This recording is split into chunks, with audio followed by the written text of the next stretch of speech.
Nani! You are listening to a podcast of the Geek.io Media Network. For all of our shows and more, visit geek-io.net. And to help support the network, head over to patreon.com/geek.io. Hello, gentle listener. While Geek.io holds its talent to the highest standard, what follows will likely involve the sort of language usually reserved for sailors on leave. If you're of a delicate disposition, then perhaps you would consider a different podcast. Now for a lesson. Konbanwa, Anime Otaku Show yokoso. Good evening.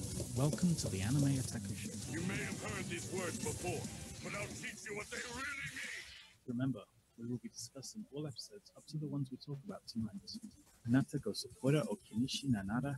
So yo, if you don't mind spoilers, welcome. Go beyond! Plus! Yes! Hello, and welcome to the Anime Otaku Show. Tonight, CJ sings things. Dale and I just sing things back and forth. It's a thing that we've been doing for years. This is episode 9 of our glorious podcast. And I, of course, am your host, CJ. It may be tight, but please don't take it off boat.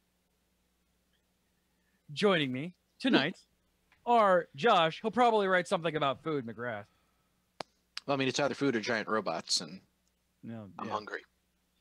Carry a play that will end in tragedy. Wilcox. Oh, the shipping wars. And Raul, mouths are for something besides eating? Garza. They are?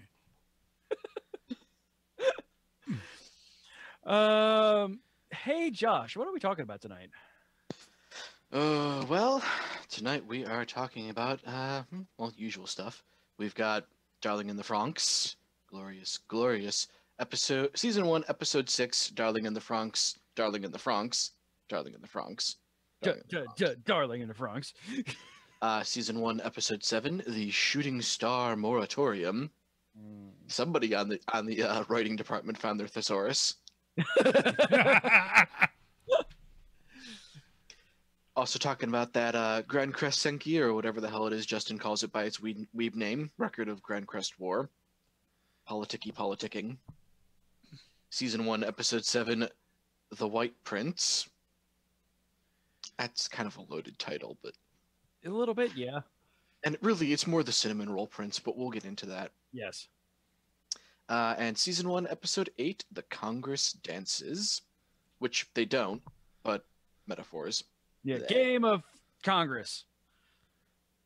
And we're talking about How to Keep a Mummy, season 1, episode 6. I can't grow all at once, so I'll grow over time. Oh, baby. And season 1, episode 7, Scary Dreams Are Okay Because I'm Not Alone. Aw. The Ancient Magus Bride, season 1, episode 19, Any Port in a Storm. Wink. And season 1, episode 20, You Can't Make an Omelet Without Breaking a Few Eggs. Where do we want to start? Right off the top? Yeah. No, let's start with Grancrest. By the way, speaking of 12 more weeks of between us going My Hero Academia and Boku no Hero Academia. So, record of Grancrest War. Game of Thrones, the anime. Let's start with this. Yeah, but with a lot less boobs and I think death. that's to its detriment because, man, I can't fucking keep up with this goddamn show. This show The is... sex in Game of Thrones is really bad. Eh. But the I think it pacing on would- this show is insane. Like, yeah, the pacing on this is just, it jumps around so much. And The show needs a pacemaker. It really does in And every literal sense. And the thing is like, this show still has a lot of potential. Like, the characters, when you get to see them, are people I want to watch on screen. I want to see what happens next. But at the same time, the pacing is a little janky. In the White Prince episode, when they're at this ball thing, They're Carrie having Coon, once again, to be the nicest of all of us. the characters, like the main characters, are having a conversation, right? Like during this ball sequence. Yeah. And people are supposed to be dancing and interacting and stuff behind them, but they're not. They're frozen. There is a guy who spends the entire sequence like this.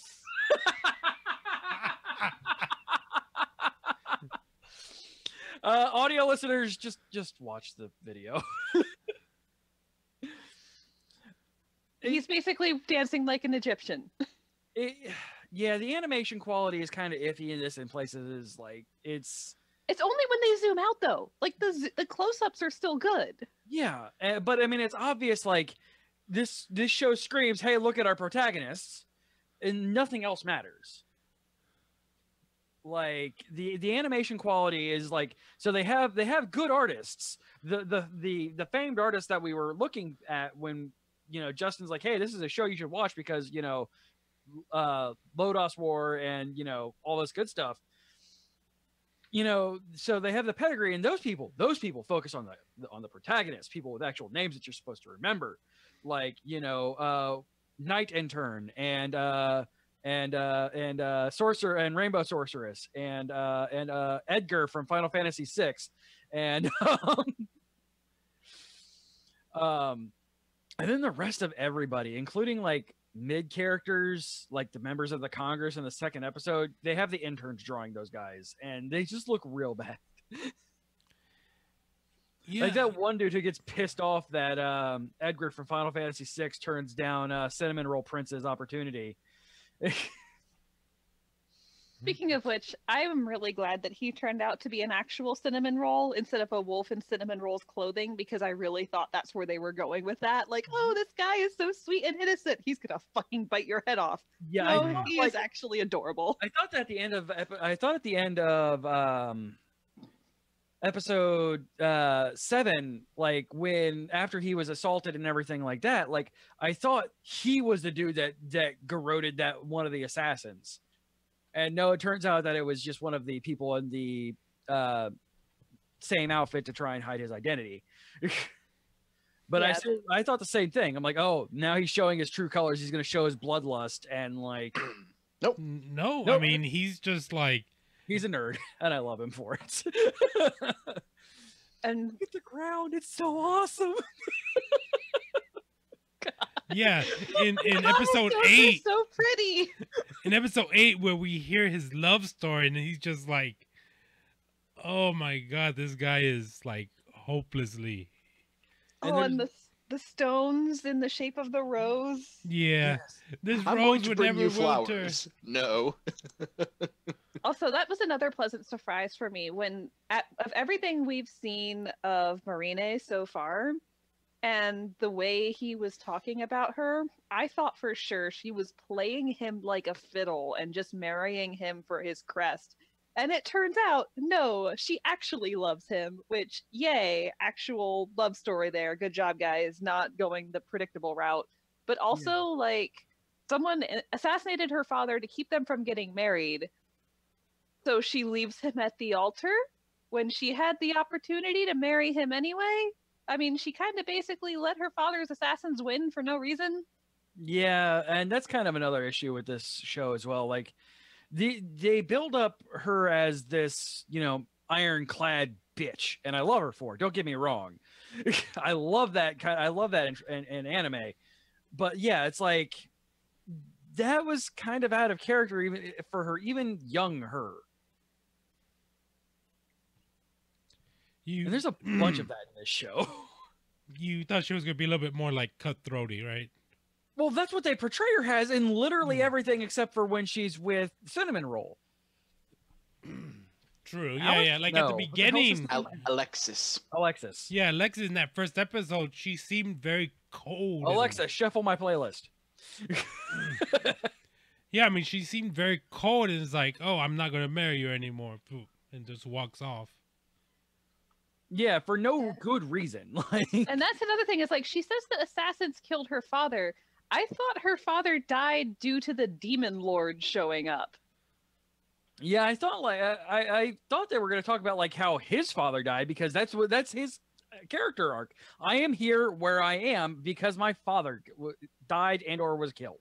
Yeah, and that's how I got my title. My title, yeah. Yeah. I But, like, inherited it. Yeah, but her father died during the wedding scene in the first episode, and I could have sworn that that happened, like that the demon lord killed him. And possibly this show is really weird.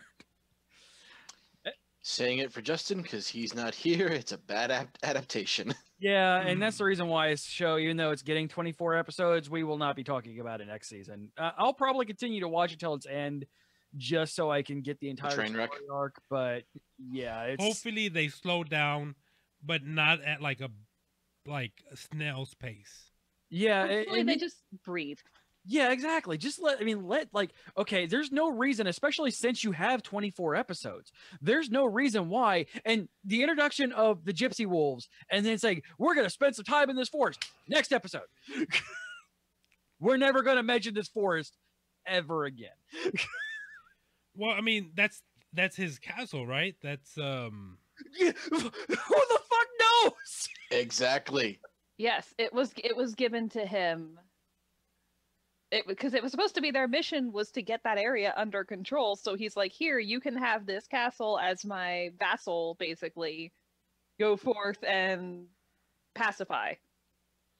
Yeah, exactly. And then he doesn't, and like, but then like they introduced the Gypsy Wolves, and like they got a scene this episode or in episode 7, and like that's it, y'all. Like, so like the battles, they a did big address my battle's issue, coming. though. They did address my fear though. What's thankfully, their clothes transform with them. But I mean, they're building up to something, but it just they're running towards it. You've had this vampire lord show up and then disappear. Yeah, Like, and he actually says, he gives us a little bit more story where when the Emperor Crest is created, there ceased to be. yeah. So yeah, that was cool. That was cool exposition. And like right now, I mean, essentially we're watching Game of Thrones in anime, but like, in my opinion, less interesting. Admittedly, this is still a hell of a lot better than the fucking garbage we watched last season with Juni Tyson. So I am more so disappointed. Better. I'm more so disappointed in this because I'm not gonna lie, I had expectations. I had expectations with 2 of the shows that we're talking about today, this season entirely, and one of them is holding up to it, and neither of them are holding up to the expectation that I really wanted them to hold up to. And Grancrest War is by far the worst offender of it. I'm still judging it slightly more mercifully than Juni Tyson, though, just because when I'm watching Grancrest War, I get more glimpses of what this show is trying to be than I did with Juni Tyson. Juni Tyson just gave the fuck up until the last 3 episodes. Yeah, no, don't get me wrong. It's don't take my grumpiness at this as, you know, comparing it to what I was bitching about with Juni Tyson. No. It's just not meeting the bar that I set for it, and that's my own fault. And I understand that. But I mean, it's good that we did get 2 episodes covering Alexis's introduction and backstory. So it might be that he's important, and you know, and hopefully he's an abandoned for the next 5 episodes. Right. The amount of detail that the artists devote to his hair alone tells me that this is a protagonist character. I hope so. Though, like, I understand, again, this is based in Western Europe-ish. It's like, there's a lot more blonde people, and knowing what I know about blonde people in Japan, like, man, I keep expecting one of them or all of them to be related. Right. All right. You want to go into the other show that didn't hold up to your expectations so far? Darling in the Franxx. Okay. The self-titled episode of Darling and the Franks was really fucking good. Yeah, it was great. It delivered my requisite level of shonen bullshit. Yeah, it did. Including I was about ready to yell that I was right and say we were going to get a third transformation right away, and no, it was just him going shonen. Well, yeah, but I mean, it's The blue pulsing tumor is gone. So yeah, that was but he still has a the scar. transformation for Hiro. Yeah, but I mean that thing was What eaten that away. or something. Like I'm not sure what the hell happened there, and I don't He, think we're... he kind of absorbed it, basically. I think. He's shonen. Did. Yeah, because there's still a mark on his chest where it started from. Yeah. I mean, And because there- none of these kids know what a relationship is. They don't know what kissing is. They don't know. Well, they are raised, and as proven with Hiro, they are raised if you pilot these Franks, and if you can't, you're useless. Yeah, and they're given a very sterile environment to where boys and girls are separated in pretty much everything, including eating at the same table as your partner. And you would think, coming from an not completely sterile environment, you and I would think, oh, if you're going to partner this robot together and you're basically going to be inside each other's heads, maybe you should do everything together. Maybe you should have your meals together. Maybe you should train together. Maybe you should not be segregated. There's got to be a reason why they're doing it that way. Yeah, there has Because to be something along the lines of what like maybe the actual relationship point of things, which what they're hinting towards with 02 and Hiro. Maybe that's the key to growing up in this universe. I don't know. Or maybe it's like they're not able to control the relationship, or something happens because Dr. FRANXX or whatever. Yeah, it's FRANXX, right? Yes. No, the Yeah, I know. Yeah, it's Dr. FRANXX. Sakase. Yeah, says don't let her devour your emotions if you want this Keep to being her last. partner, yeah. Yeah. And that's cool. Like that's really really rad. Like they're giving just enough drip feed of a story, in most of the episodes to keep me interested. Yeah, but I mean, is it something that like does a relationship because they're keeping it? Oh, obviously, they're trying to keep the kids professional. You pilot this robot, you take this thing out, and that's it, right? Well, then when the relationship actually sparked between 02 and Hiro, it went full Gundam. Yeah. I think it might have something to do with like they're doing things the more traditional way for these kids, because if you look at the we finally get to see Squad 26's FRANXX units in episode 7. Yes. And Josh pointed out they look a whole lot like nuns. I can see that. Yeah. One thing I noticed when Squad 13 is in battle in the field and they're talking to each other, you hear male and female voices. Yeah, the robots are talking. You don't hear the women talking at all in Squad 26. They are full submissive. Guys are in control. They are just connected to the robots. And so I'm wondering if the traditional FRANXX are very strict in their gender roles and their, whole whatever segregated purity nonsense they're going for. But these new units are obviously something different. Yeah.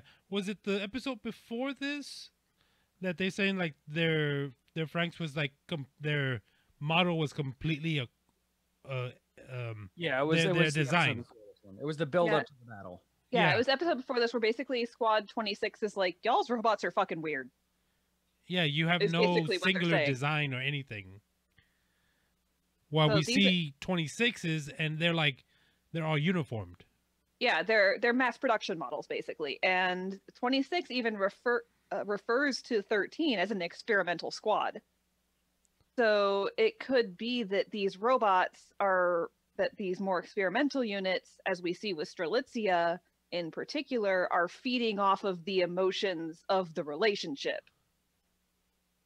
but the mass production models do not. Hence, the experimental squad is still doing things the usual way. Yeah, and they're able to replace seemed it. like Squad 26 ran out of fuel a lot quicker. Yeah.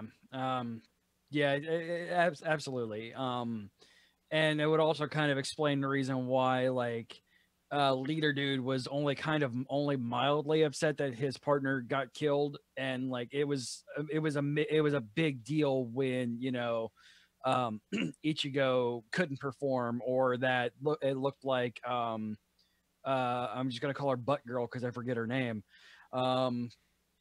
Almost died, and that was actually like emotionally charged. It almost seemed like they could not pilot this together, and also why Zorome. the douchebag, or is that the? Oh, no, Zorome was the kind of guy- douche, but just cocky bait Yeah. trap. Yeah, He's the reformed douchebag. yeah. Mitsuru, I think. Yeah. He was the full-blown asshole who, you know, basically demanded to pilot alongside Zero Two and almost died for it. Yeah. That guy being with a different person, I mean, obviously is a huge thing, and they don't reference it at all, but I could probably imagine that if they got down to the nitty-gritty on a piloting level, that Mitsuru's and Glasses Onechon, their robots probably not their FRANXX is probably not performing as well as the others are. I could almost guarantee that. Indeed. And they actually little more hinted at that in the second episode, but yeah, just overall, because this episode started with cold open, no theme song. Yeah. It's like, wait, how many episodes are in this season again? Because this looks a lot like a finale. Yeah, Right? I actually had to Google how many Yeah, episodes. no, it has that's again. that. By the way, that whole thing is what got me started on my Slack conversations of trying to figure out what we're watching next season and how many episodes is in this one. So that's what actually got me started on this, because they at the end of episode 7 we have a new closing. Like, we don't have a next episode. They just you have the hard close, and that's it. Like, which screams season finale to me. Well, we especially had followed after cold open, no intro. we had cold open, no intro. Holy fuck, what's happening? Cold ending, no episode preview, post credit scene. Yeah. Who the fuck is 9 Iota? Yeah. I mean, it's pretty obvious. Like, they and I've read into some of the Reddit on this one. He's what they call a 9, which is a single 1 through 9 character. Essentially the Totsuki Elite 10. So he's not 09, he's just 9. Yes. Interesting. That's the assumption, of course, is that either that or another one was 900s, because somebody pointed out, and I watched this in the opening for 7. He could not be. There's possibility that he could not be referencing 02 at all. He could be referencing Hiro, because somebody pointed out Hiro's code number at the beginning of the show briefly switches to 916 and then back to 016. I have never noticed that. I actually paid a lot of attention to it this last one, and yeah, it does. Like, but then again, all the zeros kind of like have a blur to them. But this one looks a lot like a 9 and then switches back to a 0. And Mr. Clinton is telling us that iota is the 9th letter in the Greek alphabet. Yes. So there's that. I keep forgetting that. Either way, real interesting little info drop there. Yeah, And I love it Reddit's definitely- response to that guy. Who the fuck is this little shit? Right? Thanks, But Reddit. Never stop being the fact that Hero's number may have switched is kind of significant, Yeah, because that would mean he had to have been reevaluated at some point.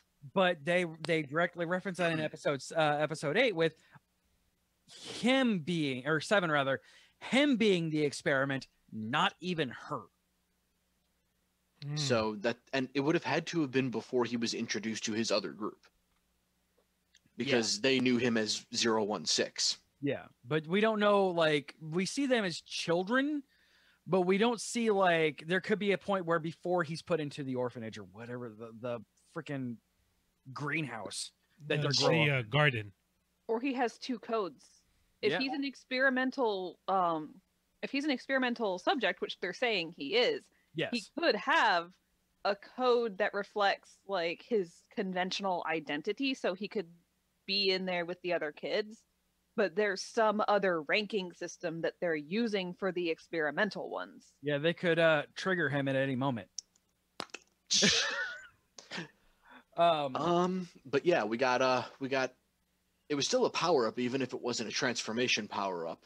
Yeah, we got the Where- wings, which was Yeah. really fucking cool. Real fucking rad. That was so cool. Like that's one of the anime tropes that I fucking love. Is like the Tsubasa, the wings of light. Just that is one of the coolest looking fucking things ever. Like I love it when it did fucking like I first time I remember seeing it was Gundam Wing and Tenchi Muyo. Like that shit, I love that shit. That is one of the coolest tropes to me. So I really, really, really liked the self-titled episode. It was so good. Yes. We have the fucking beach episode. 7 episodes in, and we have a show that is based around fucking fan service. Just pushing it even further. Like, No, Yeah. the fan service is the vehicle. The thing with Trigger is it's never fan service for the sake of fan service. It's fan service to tell a story. And in this case, Darling in the FRANXX is not a robot show with fan service. It's a show about relationships with robots. yeah, And I that's the keep way you would saying think this. looking at the robots. yeah.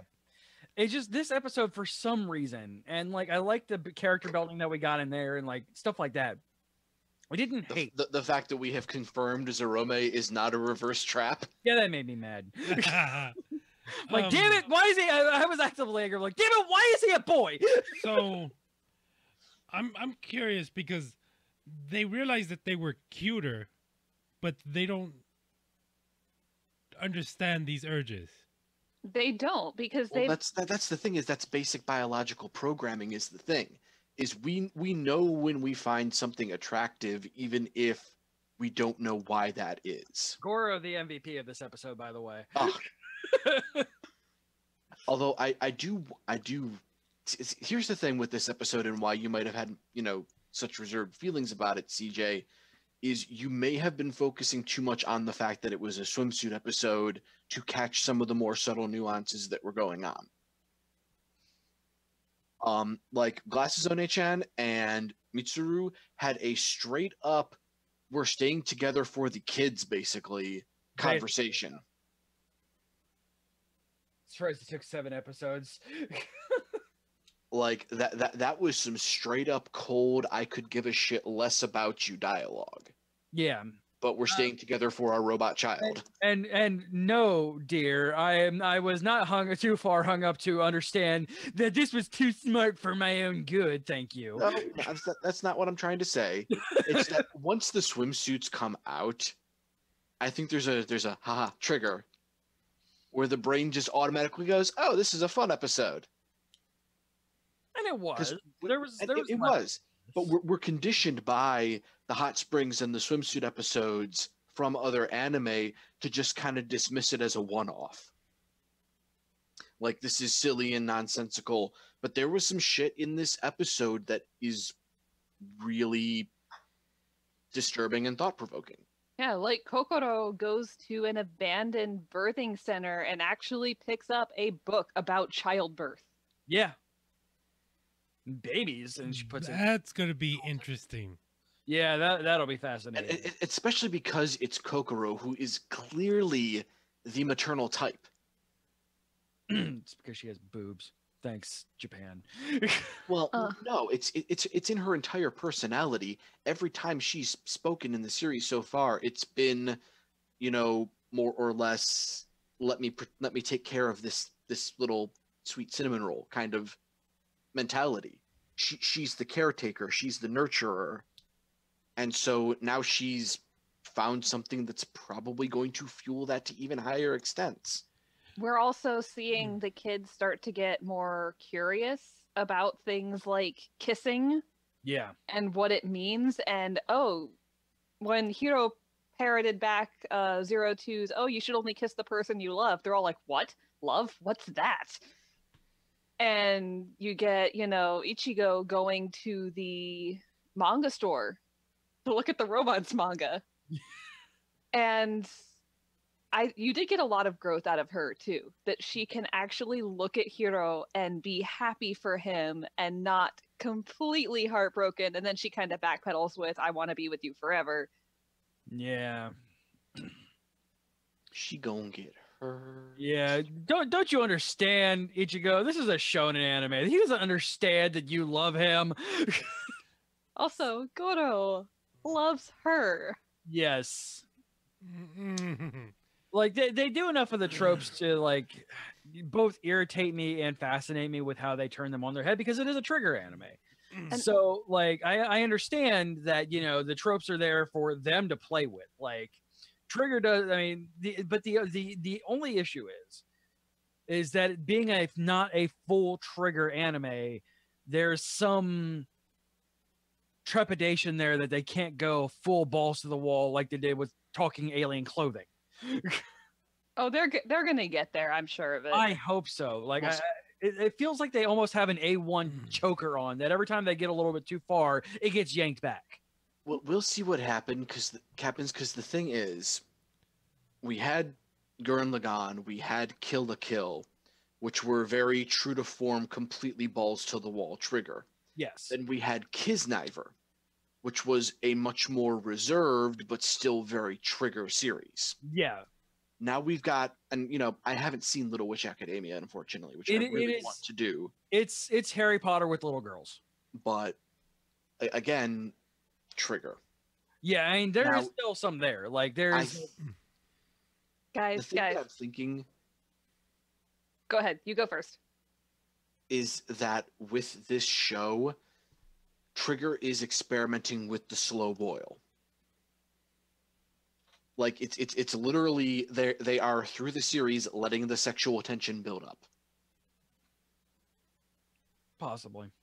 I mean, it took a couple of it's a mecha anime.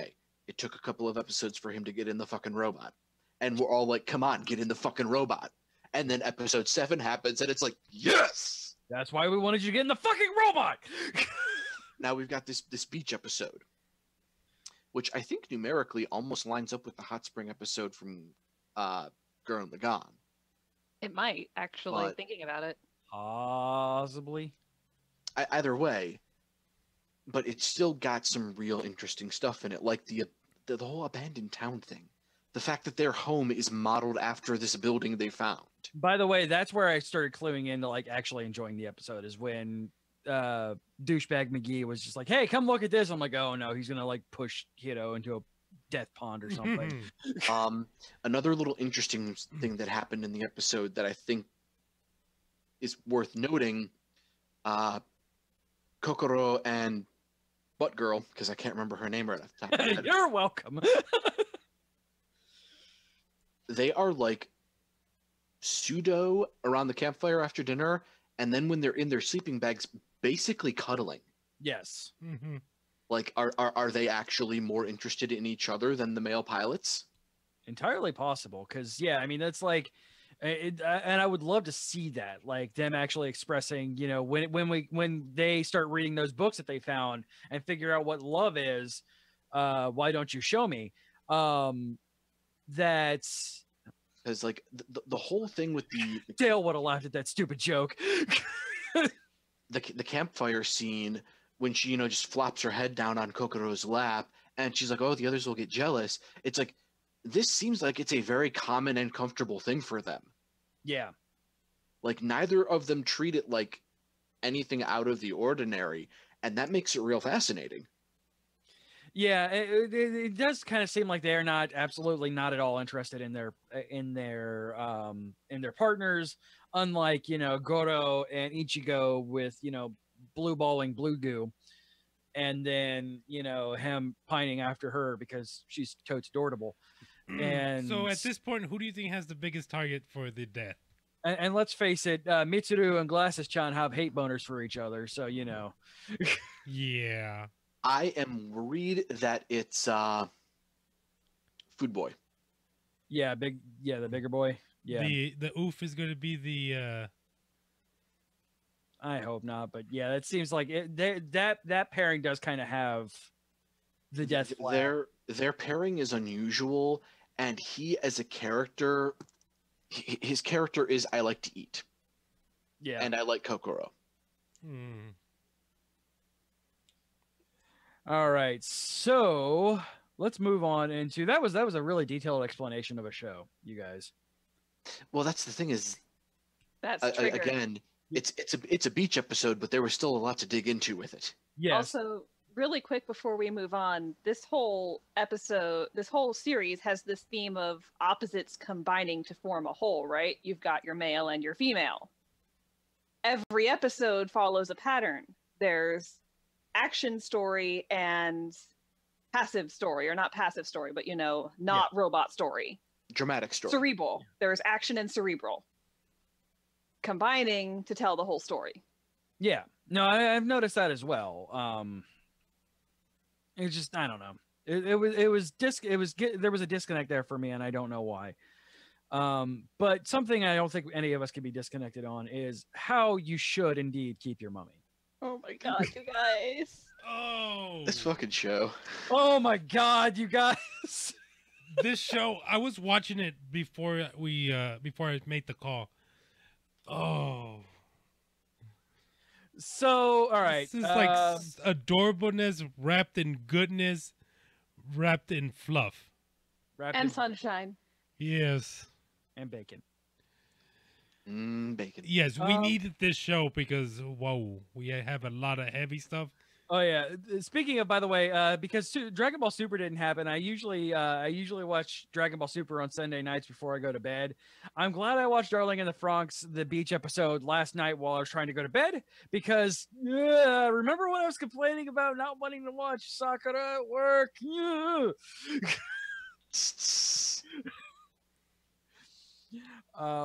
So yeah, Mummy. I can't grow all at once, so I'll grow over time. Oh. So this is where all the first three are introduced. We're gonna now that quote unquote weird growing pain / conflict is over, let's show all of them together. Oh my god, the dragon has learned how to write. And he teaches the others how to write too. Oh my god! And of course, Mikun being the sweetest thing that nobody deserves, always together. Just, I started crying. I'm not even gonna lie. Like, rip my freaking heart out! Why don't you, you adorable monster? And this is ripping out with good feels. Yes. And then they go and hide them around the house. Yes, the monsters go and hide little find it notes around the house for their friends, because they're not their owners. Like, no, they're friends. To find and just piece together the little puzzle that they created, and it's just, oh my god. And then we have in this episode as well, we have introduction to, hey, remember, this is a world where magical creatures are okay. So, hey, the quote-unquote conflict is the mandrake root getting loose. And the fact that Aunt uses it as a fucking alarm clock. While she's sleeping inside of the coffin. Yes, while she's sleeping with the dog inside the coffin. She's created this Rube Goldberg device to wake her up out of the coffin. With a fucking mandrake. Wait, I didn't notice that she had the dog with her. Yeah. She made a point of saying that Sora always says that. Oh yeah, she always sleeps with Pochi, which makes it complicated considering Pochi gets out of the room later in the next episode. It's like, did he break out of the coffin? Is she in the coffin? What's going on here? Maybe she was sleeping with it cracked. Yeah. You always like to leave the window cracked when your dog is in the car. Just leave the coffin cracked. I mean, I can't believe the coffins breathe very well. I mean, they don't need to. I'm pretty sure the point of them is that they don't breathe. Exactly. Because you don't want them coming back to life and being adorable. And a dog? Man, Miku's like little bark. Yes. Like, When he's trying and to a dog? when he's trying to help with the chores. Oh yeah, because Mikun has always tried to be really helpful and caring, but Sora and Kaede are talking about how he's the type you have to take care of, and he takes offense to that, so he tries to step up his game by doing things like cleaning the bathroom or answering the phone when he can't talk. Why is a puppy answering? What? Hi, Sora. And just I love like how girlfriend Chan, Mogi-chan. yeah, yeah, she's like all into this with Sora and everything like that, and Tsundere-kun is just like, I don't understand how you guys can be so accepting of this. He's like I think he's still like, this isn't really happening. I do love their conversation between him and Coney though. Just the sweetest thing. This is stupid. I don't like it. And then Cody just punching him like gently.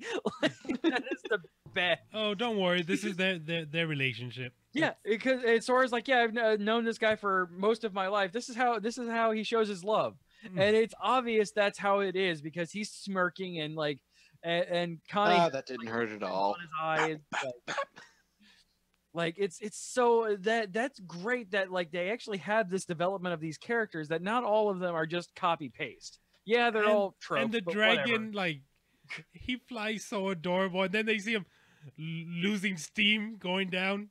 Because he can only fly 5 kilometers by himself, and then you have to add on to that 5 meters. 5 meters, yeah, probably a heavy oni, especially for a baby dragon, and Mikun don't weigh anything. I like how Koni's like, oh yeah, he's probably trying to decide sushi. What kind of sushi?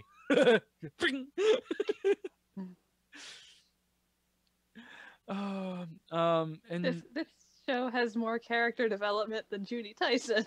Yep. Oh yeah. You're not wrong.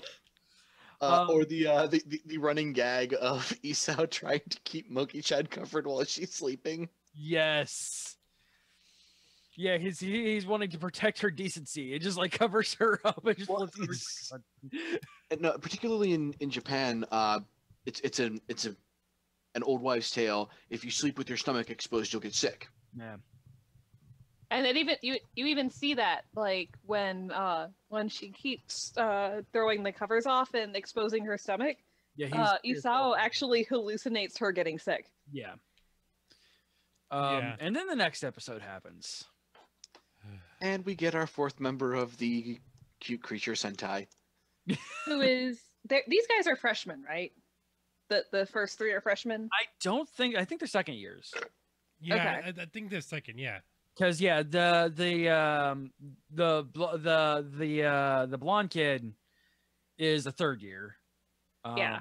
Though they don't directly call him senpai, which I'm surprised they didn't, to be completely honest, considering how fucking Japanese this show is. It is, but he did tell them like, I mean that when he introduces himself to Sora, he says, "Call me by my first name or my last name." Yeah. So Which is, I want to be your friend. Well, and besides, once you join the yokai club, yes. But I'm honestly surprised though they didn't compare it, like they didn't start off calling him that. But then again, like he doesn't act like a typical 3rd year, so.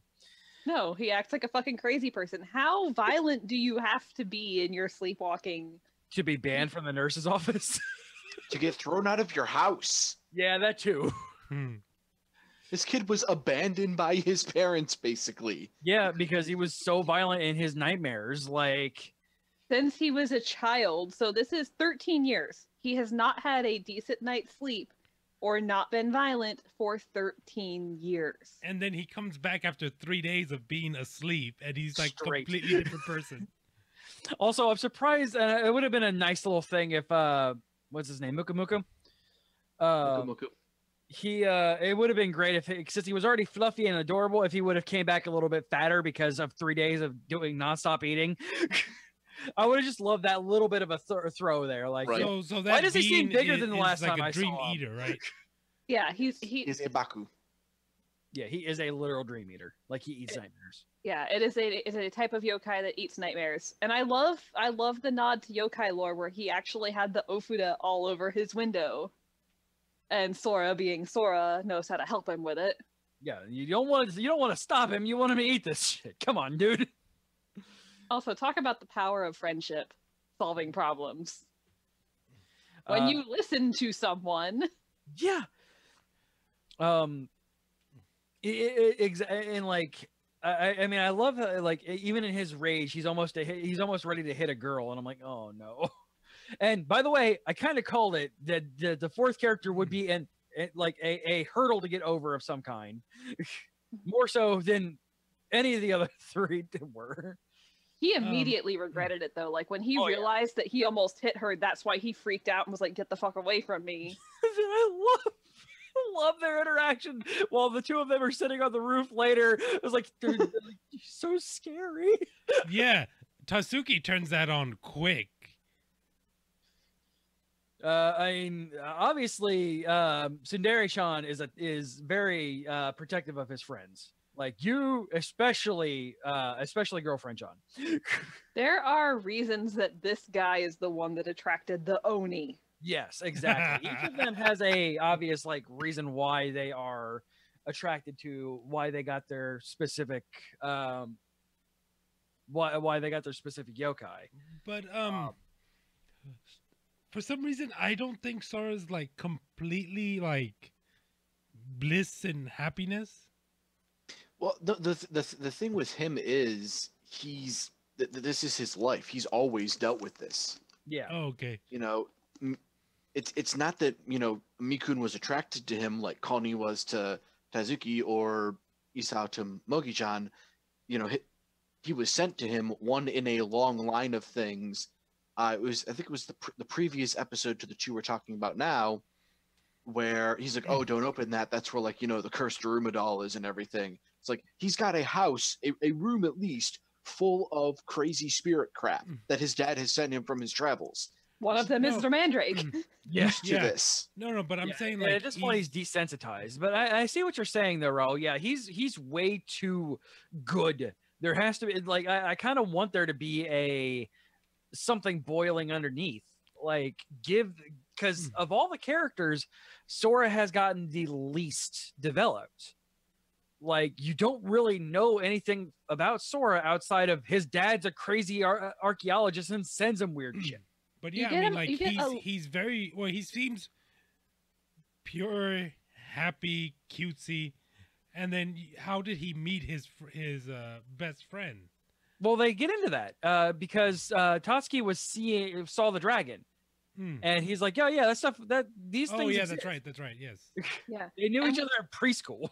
They get a little bit of backstory from Sora in that he's kind of always been alone because dad's always been off. You know, we don't know where mom is, if she's even alive. Yeah. Dead mom anime trope. Kaede She's in the fridge. Oh, Jesus. Yeah. Kaede is doing her work and Tazuki noticed this when they were in preschool. He's like, "Oh, by the way, you're hanging out with me now," because he was lonely. So we know Sora is always alone, pretty much. And he is also extremely invested in everybody around him to the point that he cried his soul out over a little baby bird that he couldn't help. Yes. Yes, that's right. And so sending him Mikun is someone to always be with him, so he's not alone, and also someone to reciprocate some of that love that he pours out into other people. Yeah. And also to kind of bring everybody together. Because it's his friendship with Mikun that attracts all of, like, it helps him get closer to Tazuki, even though they're already close. But then it starts attracting the other people, like the other creatures start coming as a chain reaction to this, and he's starting to get more friends, and he's starting to, you know, come out of his own little shell a little bit. Oh, can we talk when they all four of them get together? They're not playing; they're just all jumping on the. Yeah, because he's soft and squishy. Yeah, they're like, hey guys, can we come up with a new game? And I like how the pudgy little pig thing is like, oh yeah, he can move at the speed of sound. The speed of sound. But yeah, I mean, it is kind of it's a ticking time clock to have at least one episode of, now that all four of them are together, one episode of some kind of conflict, and I'm excited for that one. Because yeah, we've had sugar fluff and everything nice. I would like to just see something like Something a little meatier. Yeah, exactly. Give me some semblance of a plot, even if it is just kind of resolved immediately, even hand wavy. I don't care. Just kind of give me something. We'll see what happens with the next episode, because I mean we still got 5 episodes to go. You said this was a 12 episode. Yes. So we still got 5 episodes to go. Next episode, it looks like they're going somewhere. Yeah. And the episode title was something like New Places, New Friends, Strange Friends. Yeah, and there were like some Miko-looking ladies. Miko-looking ladies, and it's shown very briefly in the opening, some kind of animate Jizo statue. Yeah. I mean, even Kobayashi had, you know, the Oh, hi, Dad. Yeah, the quote fight. Like the confrontation. Yeah, and that's all I want. Just like something to give that little bit of push forward in the plot, or give that little bit of character development. Like that. I mean, I don't want anything super fluffy, even if it's like with Kobayashi. It's one episode and done. Cool, awesome. We'll see what happens. We got 5 episodes, so yeah, exactly. Possibly the best show in a long while. Ancient Magus Bride. Fuck you, Cardophilus. Fuck you, Cardophilus! Oh, God. You rat fucking bastard of a cursed child. But we who did may in fact be possessing someone, but yeah, Joseph is a vessel, you guys. Yeah, that kid is innocent. Yeah. So I'm guessing that he's probably a slave eggy with Joseph is, because that they, as shown in episode 20, like they can absorb energy into themselves, and Cardophilus directly calls himself a curse. So I'm guessing whatever vessel he was a slave eggy. Yeah, and Chise encounters the original Joseph in her dream. Yep. Because Chise is all of the magics. Yeah. Well, that poor Dargans. Poor dragons. Oh. I fucking hate you! I had trouble watching that episode, or that sequence in particular. Because it opens up with one of them's on the table getting shredded. Yeah, so we knew something was going to happen, and it was the one that was like the most like exploration. Hey, let's go do this thing. Fly with me. Come on, buddy. Let's go do this thing. So obviously Cardophilus still has a second one. Has the other one. Well, no, that's the one that was in the auction, wasn't it? No, there was one getting dissected, and then the one that was in the cage watching, and the one that was in the cage watching is the one that was auctioned off. Yes. Yeah. Yes. So he yes. still has one. Or what's? Well, yeah, he was alive. It was alive. Operating word there was. But I mean, with this being a thing, it's probably still alive. It's just not itself. The issue with that one was, if I remember correctly, it's the baby one that turns into Feels Dragon later. Like, I think it's a baby Feels Dragon. No, because the two that were abducted were, because there was only 2 of them. Yeah. There was the winged type and the horned type. Yeah, but wasn't the horn type the one that turned... Well, They said that all of them turn into trees. Well, yeah, it's more so just the same type as Nevin. As Nevin. I don't think so. I think that was a different one. Okay. Because if I'm remembering correctly, the three archetypes of baby dragon that were shown were the flying type that grew up really fast. Yes. To be able to carry Chisei around. Yep. The squat little Nevin type. Yes.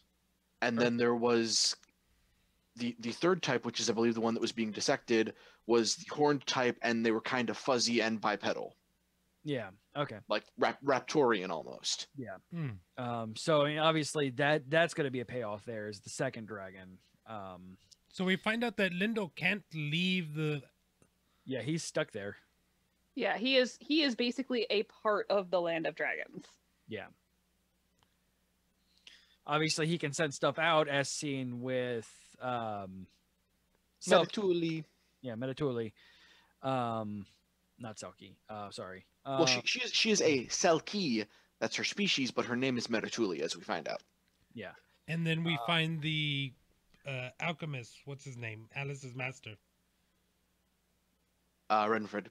Renfred. Yeah. He goes to the college, which we don't know. I mean, I guess it's a magic college, right?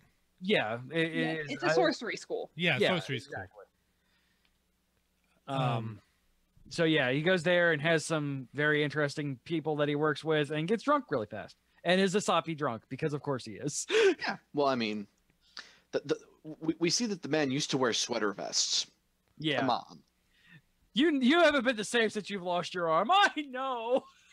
I mean, this guy is Dad Roy Mustang, so. Yes, absolutely. Speaking of losing an arm, though, you noticed that Cartophilis fell off, right? Yes. Yeah. So his body rejected the arm from Renfred, yeah. Yeah. Because he stole Renfred's arm, basically. Yeah. And basically, he took, like, knowledge for sorcerers transferred through any limb, because he apparently learned how to do things through his arm. Yes, apparently. Yeah, learned how to make that was weird. I'm getting, well, what I'm guessing is that when he took Renfred's arm, he also took that device or a copy of it and just reverse engineered it. Yeah, or either that, or, also maybe knowledge transferred through blood or whatever. Genetic memory, literally. Yeah. What else interesting happened in these episodes? They all stroll into the auction, and Alice. Alice just wearing her own suit thing instead of the uniform. But also, where the fuck was this guy with Chisei's checkbook? Right now. Holy. Was he just gonna sit on that? Apparently. What was the task? How much did she? A lot, because she was also selling off her mana flowers. So no. How much was she bought for? How much did 5 million pounds? I only know that because I watched Giguk's review of it recently. Okay, so 5 and so 5 million pounds. So she has 2.5 million pounds in that checkbook. Yeah, and she offered her magic flowers for sale, so she got half of whatever those sold for. Yeah, so probably another maybe million. I don't know, like, money doesn't seem to be an object that's being seen by $300 million on a dragon, and basically added on to the 150 million from the college, because that was their budget on the dragon, was 150. It wasn't 150, it was 1.5. Oh yeah, 1.5. And then built up from there. So like combining her, yeah. She has a lot of money. Talk about learning your own value. Yeah, right. Oh, thanks for giving me that. I did think it was interesting that they did that, though. Like the fact that she was basically the executor of herself. Yeah, because she told herself. Yeah. Nobody forced her into it. Also, Like, how did you get involved in that? Like, and then yeah, who do you call for that shit? yeah, I want to sell myself on your on your auction. Why? I don't know. Because my mom killed herself. Sure. Well, she was gonna jump from the roof of her school, Yeah. And they I don't know, have a Slay Beggy suicide watch. I don't know. The guy just showed up and stopped her and was like, "Hey, instead of doing this, why don't you do this instead?" And she was like, "Yeah, whatever." And then Elias was like, "All of my money." Oh, and then when the dragon explodes inside the cage. Transform! Right? Did you notice for a split second he kind of looked like Proto-Elias? Yeah. Yes. Like the same slick, scaly, slimy, glorpy. I'm kind of thinking Elias Drink! is Elias or Oh, Elias. Elias. I've said Elias on the show more than once because I watched the show dubbed as well, and that's what his Okay. name is in dubbed. So I'll let that one Ainsworth. slide. Ainsworth. There you go. That Ainsworth seems like he's a mixture of a couple. Like he might be a Yeah. failed experiment by Joseph. no, Ricardo not Joseph. Just like by nature a trying failed to experiment. fuse multiple beings Well, together. We know he's part Fae, Yeah. and we know that he is referred to as the failure born in the forest. So he is he's basically, and I'm pretty sure he's referred to this, or it may just be my brain calling him this and filling in the blanks because Mandela effect is real. He's basically a halfling sort of creature. Yeah, they reference him being halfway between Fae and human a bunch. So Yeah, there we go. Spriggan particularly yeah. calls him that in a very insulting manner because Spriggan. Yes. Yeah, it's like they do not. Well, he does not like him at all. No, I think it's just more so that he's so conditioned to be disliked that he's just not really trustworthy. He doesn't trust anybody because nobody trusts him. Hmm. As seen with the Witch's Coven in the second episode. Yes. So dragon pops out, and we finally get to see the dragon above England. Yep. In whatchamacallit, that was from the opening sequence, the new opening sequence. I still hate the music on that one. Yeah. You're not the only one. And yeah, so Chizo Drink! Chorizo. I did it before in the pre-show. Drink!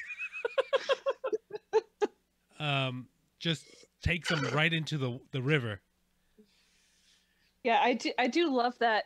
By the way, Chisei. I totally forgot that silver-haired person was Elias. Like, why does he keep picking new faces? Yeah. And apparently this was completely put together by him. So it was a weird combination of Chisei's face and like Shannon. yeah. But Elias's response is, "Why are all of your selfish requests never for you?" Yes. But we get a little bit of a payoff on that. Yeah. She's trying to earn her keep, basically. That moment between her and Elias. But before that happens, we get an awesome flight scene through London.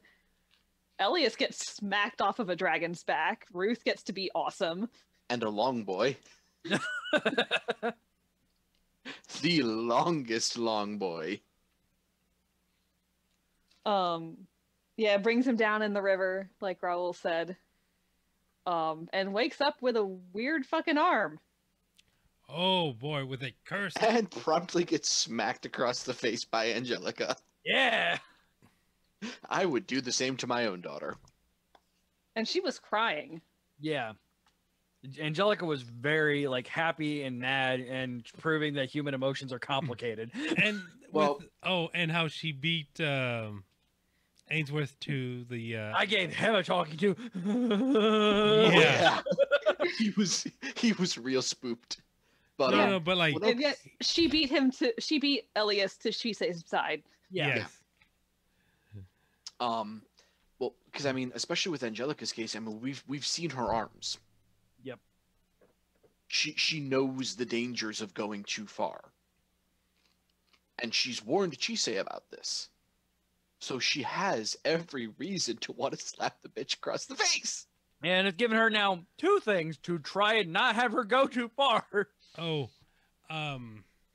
when they're all in there and Chise's like telling them, I know what's going to happen. You don't have to sugarcoat it. And they're just all like super somber because they know there's nothing that they can really do. Yeah, and given how... That's kind of the interesting thing with Chise is, you know, she's basically understands the fact that she's twice doomed, basically. Yeah, and it's then like, okay, she has so what's one more curse? Yeah.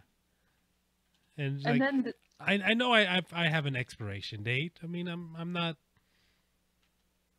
And that moment with Elias, where Also, happy birthday, Chise. Yeah, that moment Yeah, with 17. Elias where he reaches back to her and is like, "You're always the one asking me to come home. You're always the one extending your hand to me. Let me return the favor," basically. You know, why are you leaving so easily? And Ruth being like, yeah, listen to him.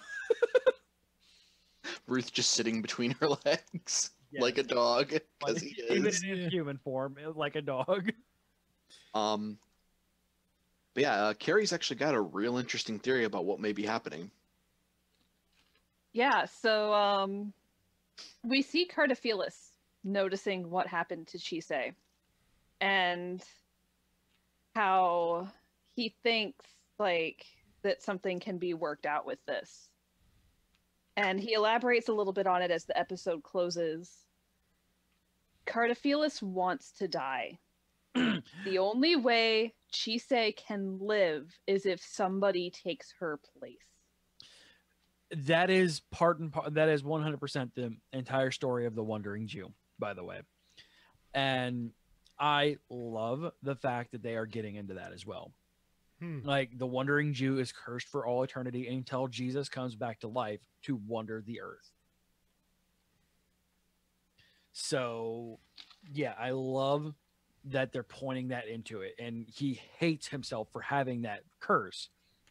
So, that is fantastic that, once again, Japan likes to play with other people's religions.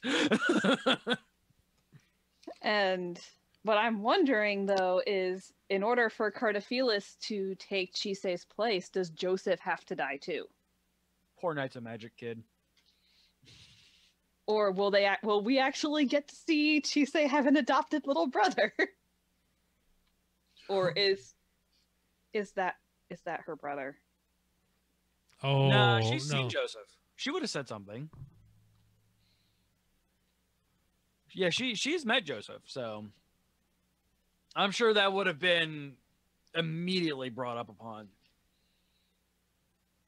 But yeah, it would be very much interesting because the witch mentions that there has to be, you know, an exchange basically.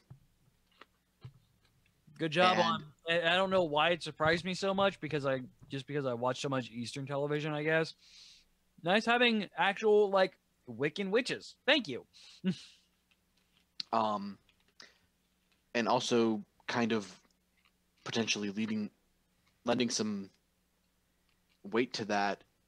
The arm Cardophilus is down is the same arm Chise's got cursed. Oh, something that caught my attention as well. When Chise's friend is coming to bring her sweets. Oh my god, I love her so much. She listens in. Yeah, so she knows what the hell's going on. No. Girl has now a ashen eye to target over her head. Yeah, no. But the witch says it's like, oh, what a shame, so young. Yeah, what the hell was that all? Well, I mean, then again, she had a run-in with the ashen eye, so maybe that leaves a scar on people who are able to see, especially, you know, cursed users like the witches. Yeah. Makes me wonder if Stella will become a mage or a witch herself. I hope Or so. a sorcerer.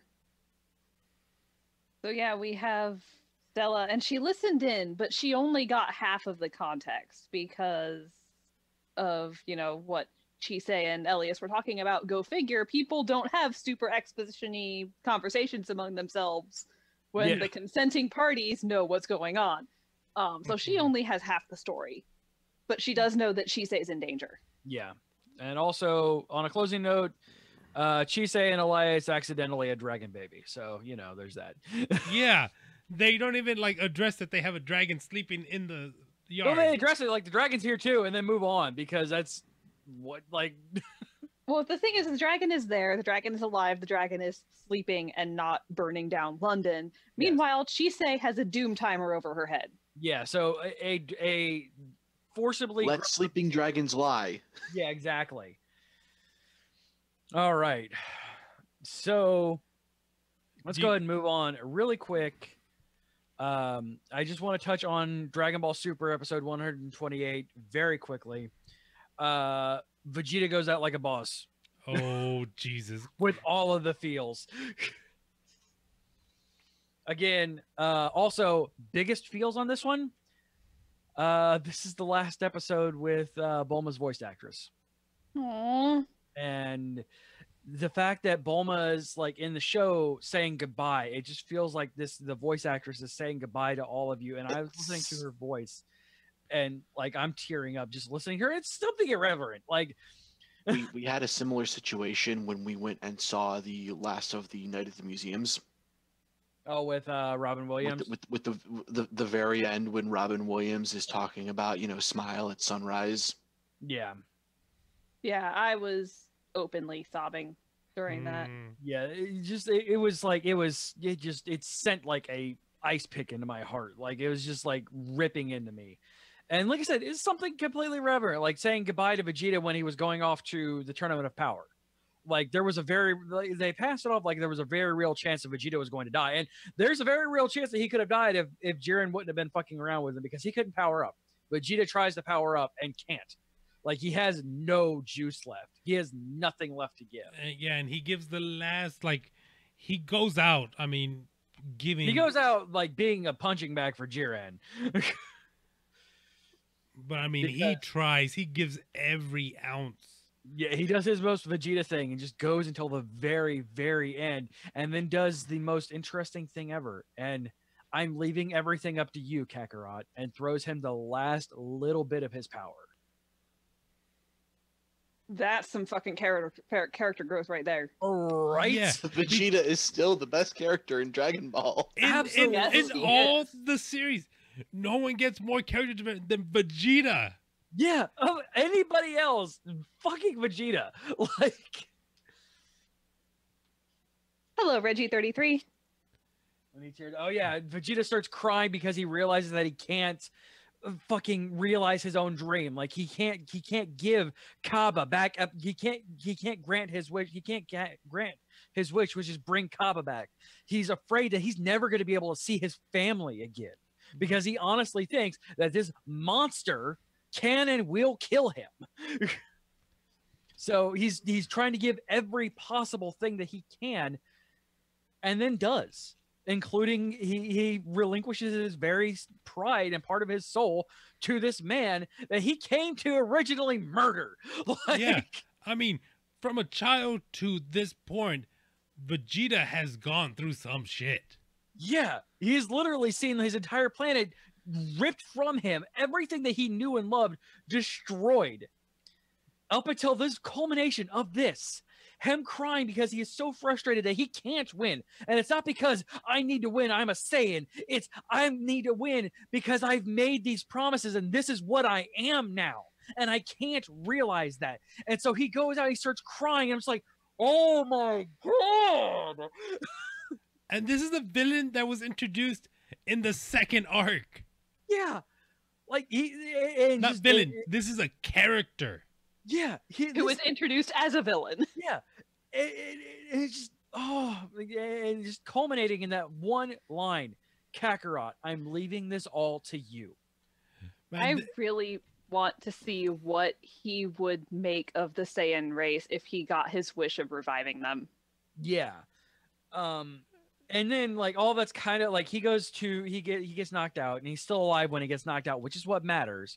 And then like he kind of stutter breaths like he's giving his last breath, and then Krillin shoves the magical Deus Ex legume into his mouth. Senzu-bean! There it is. Krillin knew what he do, which is Senzu-bean, exactly. Krillin is the white mage. Yes. And he comes back, and Goku, like, yeah, he gave his power to Goku, but that was enough to get him up into blue for like a second. And Jiren's like, yeah, fuck you, dude, and just starts beating the ever-living crap out of him, and Goku's about ready to give up. And Vegeta just yells out, everybody's yelling out Goku. Even Roshi is afraid that he's going to lose. And Vegeta just yelling out, Kakarot, I didn't give myself for you for nothing. And then Ultra Instinct. It's the complete Ultra Instinct. Yeah, well, it's the build up to it. He goes in Ultra Instinct like 0.5, where he's able to not only defend, which is kind of what you've seen the entire time, except for Khalifa. It's always been absolute defense or absolute offense in Ultra Instinct mode. And now he's dodging Jiren's attacks and also landing punches on him. Oh, yeah, he is beating his ass. And then we get a flash forward, and then we get a flash of white hair, and that's where the episode ends. And we didn't fucking get one this week. Yeah, because it's going to end on 1:30. So we got 2 more episodes left. I kind of wish they would just give us both episodes at the same time. Yeah, right. Just give us an hour. Just an hour like they did with the introduction of Ultra Instinct. Yeah. Oh man, could you imagine how gushy would be if we had 2 episodes to talk about? Oh. So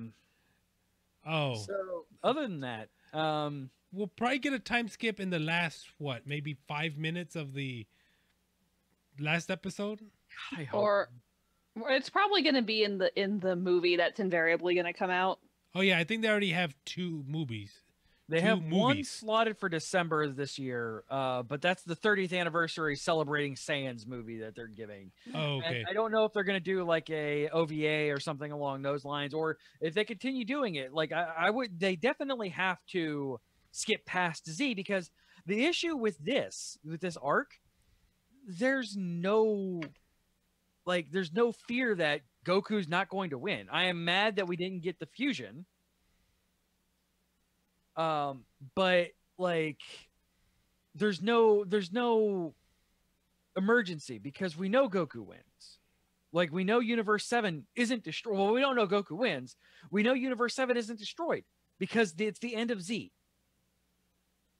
Yes. Like, so they have to get past that, completely decimate GT. Like, get that the fuck out of here. Yeah. Just not that. Let's not have... whatchamacallit, the Goten and Trunks that was in the last episode of Z, I did not like them. I mean, I didn't enjoy Goten and Trunks. Well, Trunks really until GT. And then Goten just is there for a couple of episodes and does what Goten does, which is literally nothing. Yeah, like Trunks is at least, does things, and Goten is just kind of there to play off of Trunks, and also so Gotenks can happen. Doesn't Trunks become like president of Capsule Corp or something? Or director or something? Probably. All right. So this last Saturday, the Anime Awards 2018 happened on sponsored by Crunchyroll. They did a live cast of it, hosted by an actual friend of mine. Well, I call him a friend. He knows me by name, at least. Anthony Carboni. And it was an interesting award ceremony. All these were vetted by or voted on by fans, and we have the winners. Let's start from the bottom up. That's literally what I was gonna do. Okay. You guys have the link open by chance? Nope. You should pull the link open. Might be a good idea. So best CGI. The winner is Land of the Lustrous, Studio Orange. I don't know what that is. It's on Amazon though, so I mean, there's that.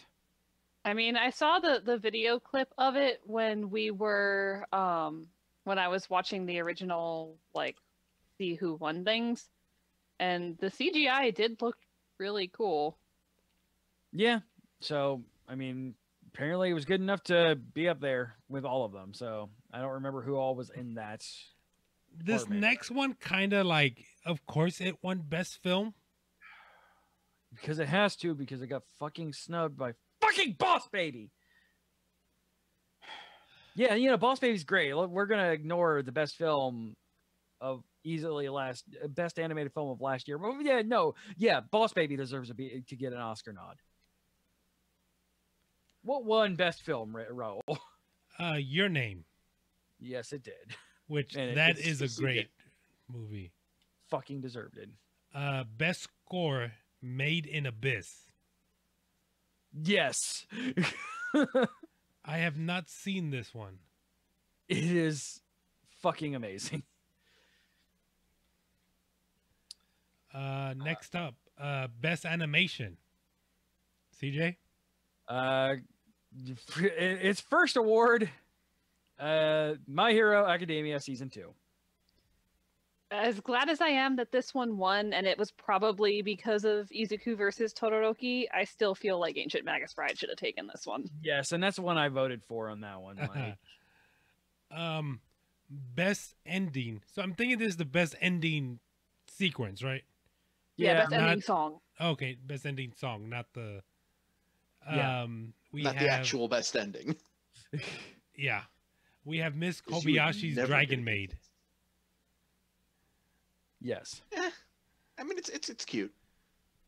Yeah, it was a little weird, but I could see why. Like, there wasn't. I mean, endings are kind of hit and miss, though, and this one was just. It went well. It went well with the show.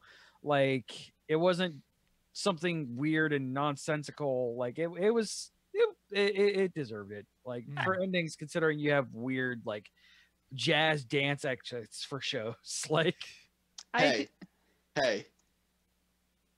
I'm not saying I don't love them. I'm just saying it's a thing that doesn't make sense with the rest of the anime. I do like that it was one where the voice actresses were singing a song, and it actually like. Yes. So, opposite of best ending, we have the best opening. Yeah. Peace sign from My Hero 2, which yes. Yes, but also Here was nominated from Ancient Magus Bride. Yeah, I did give it to Here. With my voting of it, but I can, again, these are fan based, so the most popular is going to win. And when it's My Hero Academia versus literally anything, spoiler alert, fair chance that My Hero is going to win. Let's see, best continuing series. Josh's count that he got me interested in is March Comes In Like a Lion, best continuing series. I've heard good things about this. Josh did that one episode where he tried talking to us about it, right? Or was that a different one? Am I Mandelaing? You're Mandelaing pretty hard. Justin may have. May have been. All you J names look the same to me. All right, so best slice of life, we got Girls Last Tour. Sure. Which I am so sad that Sakura Quest didn't take this one. I think I voted for that one just because, like, because I don't shut up about it. Yeah, I'm just like, I hope it wins just so Carrie has a good thing to go with. Like, I've never seen it before, but Carrie likes it, so I mean, it must be okay. We got Ms. Kobayashi again for best comedy. Yep. Yay. And the one that we all agree. Better comedy anime from this last year, so. Best drama. Oh, Ancient Magus Bride for best drama, boys. Of course. You can't. Best action definitely belonged to My Hero. On that. Yeah, absolutely. That was easy. Best villain also for My Hero. I don't know. I like Stain as a villain. I don't know if he was the best. I can't remember who else was nominated for best villain. I wish they showed the nominees. Right. Anime Awards 2018. I think they already updated it to where. Yeah, I know. I'm hoping that I can find. Stain, Tanya Drushchev. For the series, the Saga of Tanya the Evil. Broneword from Made in Abyss, Cardophilius, which is who I voted for. Hiro from Inuyashiki. Oh my god, that's a good villain too. And everybody's favorite rabbit, Usagi from Juni Tyson. Oh, best hero. Sure, Izuku, whatever. Oh. I voted for Chisei. Like, there was no way that I was not going to vote for Chisei. I like Izuku. He's fine, but he's no Chisei. We don't really cover a lot of manga on this podcast. Yeah. My lesbian experience with loneliness. That's a cover. Yeah, right. I skipped voting on this one because I didn't have a horse in the race, and I wasn't going to, like, I didn't want to vote for something that I never heard anything from. So, yeah. So we've got best boy. Yeah, best boy, which Fafnir was robbed for Shoto Todoroki. Sure. Sure.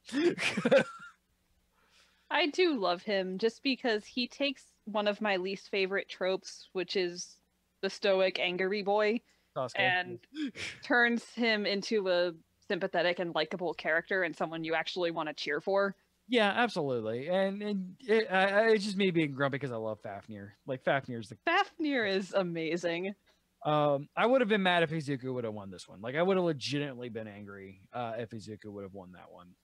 Was he nominated in this one? He was, yes. You had Todoroki, you had Rei Kiriyama from March Comes in Like a Lion, Kazuma from Konosuba, Izuku, Fafnir, and Yakuto Yorikatai from Descending Stories, which I don't know what that is. So maybe you couldn't win both.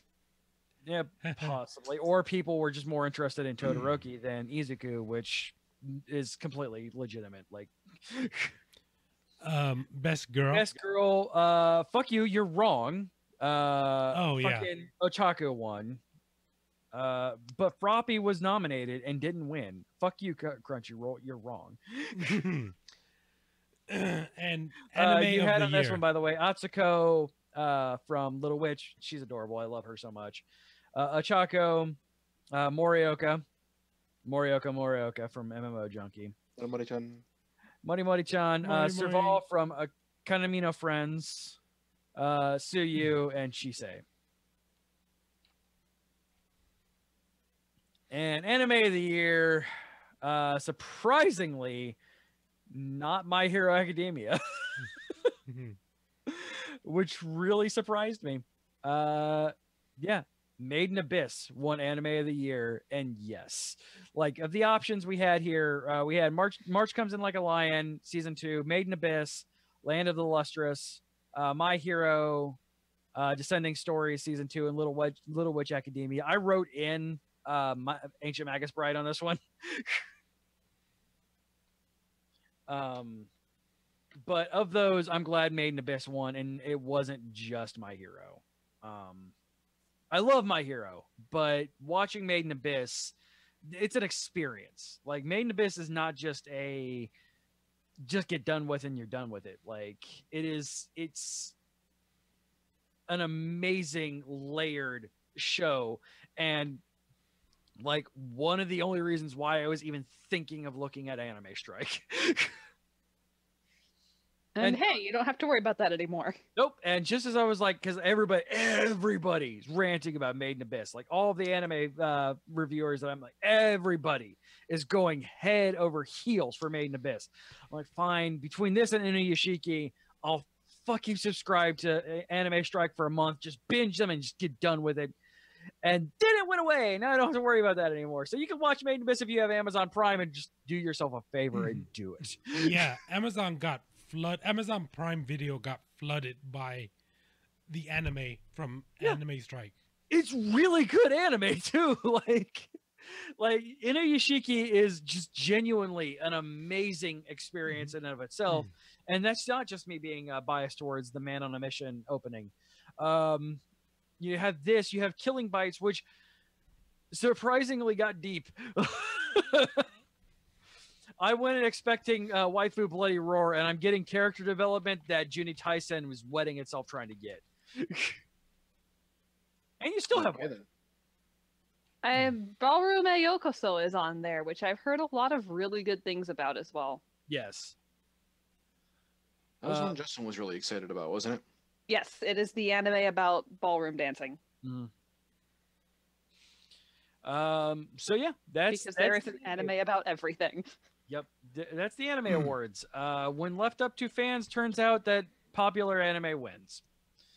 I'm so glad that My Hero did not take Anime of the Year though. Like when you put Made in Abyss up against My Hero, while I loves me some shonen bullshit.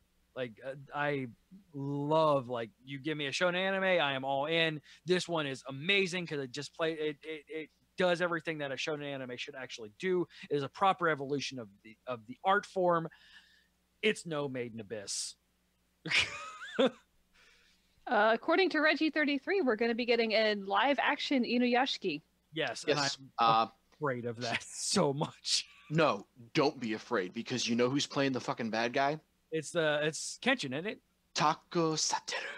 Oh my gosh. Kenshin / freaking Deno. Love you, Kamen Rider. One of my favorite actors. Not just Oh, good. I said not just one of my favorite Japanese actors, one of my favorite actors.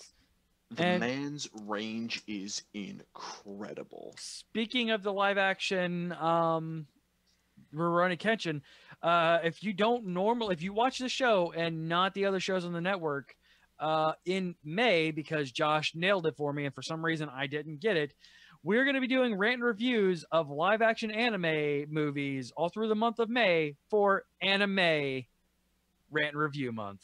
You're welcome. We'll be doing Rurouni Kenshin. We'll be doing Full Metal Alchemist. I will be really interested to see Dale and Rachel's approach to Death Note. Yes, we're doing the whitewashed Death Note one. It'll be interesting to see me watch it again with Rachel to see if that colors my opinion any of it. What's that fourth one? I think Rurouni Kenshin is 2 movies, right? There are 3. Oh. Yeah, more so. I'm thinking the most recent one. Maybe the live action Attack on Titan. Because I have that. They sent me a review copy of that. Nice. And it's okay. Inuyashiki isn't coming out before May, is it? I don't think so. But I think it was either that or what did I say? I was thinking about the 4th movie. But nevertheless, Did we mention Full Metal Alchemist? Yeah, Full Metal Alchemist is in there. That's what actually got me started on this one, because it just randomly fucking dropped to Netflix. I'm like, okay, I didn't even think this came out yet.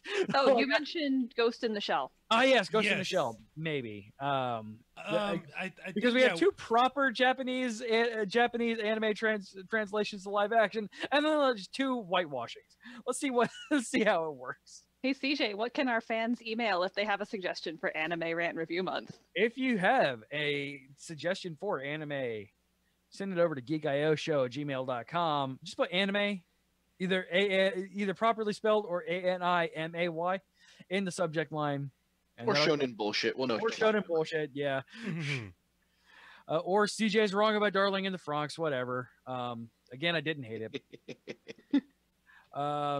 You can also send those over to us via Twitter, Facebook, all of those are /GeekIO Show. If you have a suggestion, you don't feel like emailing us, and you want to send in a anime review of yourself by yourself, go ahead and give us a call. You can do that at 727-489-4335.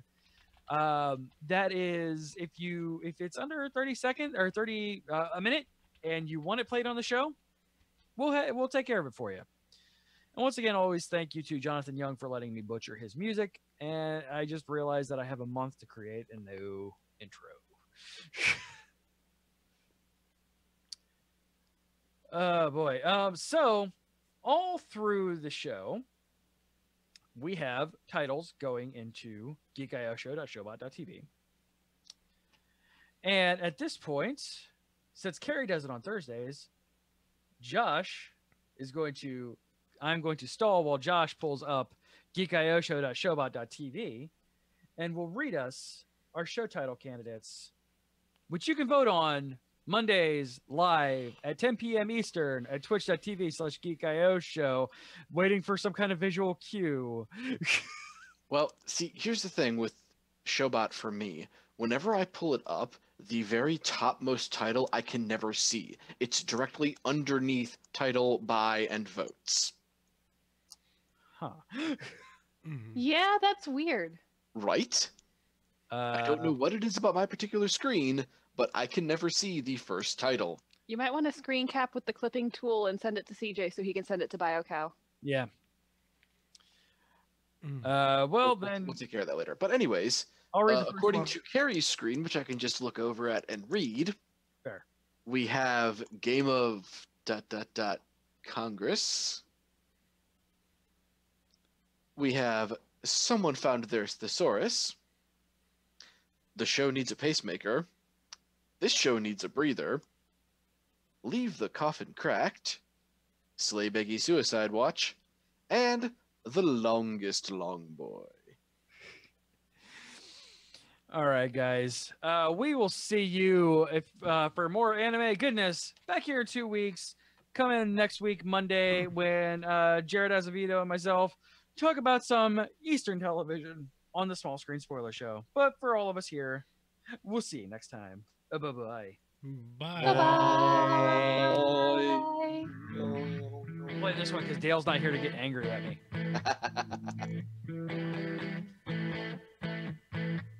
Hi, my name is Water Buffalo, and I hope you've enjoyed this Geek Media Network production. Copyright 2018, you see how that works?